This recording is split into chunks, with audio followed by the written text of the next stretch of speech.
Devin Booker at D'Angelo Russell, yan ang ating pag-uusapan. Final seconds. Bryant for the win.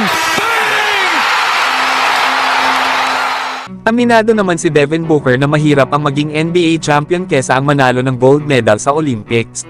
Lalo at pakiramdam pa ni Devin Booker na ang lahat daw ng may best talent sa mundo ay nasa NBA. Ito daw ay nagmula mismo sa isang Olympic gold medalist, na naniniwala na ang pagiging NBA champion ay mahirap gawin. Yan nga mga idol ang mga sinabi ni Devin Booker. Alam naman natin na sa NBA ay kailangan mo munang maglaro ng 82 games sa regular season bago ka makapasok ng playoffs.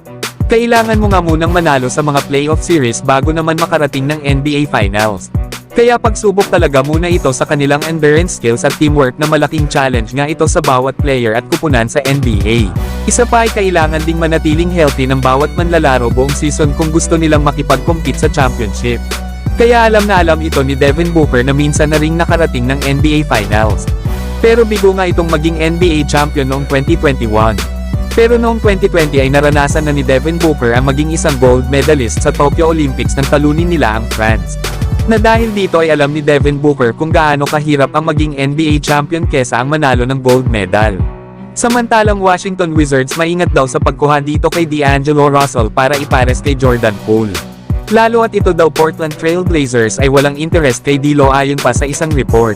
Na ganun nga din daw itong Washington Wizards na nag-aalangan kunin si D'Angelo Russell.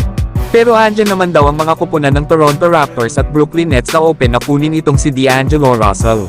Na mas interesado nga daw sila sa expiring contract nito kesa sa nagagawa nito sa loob ng court.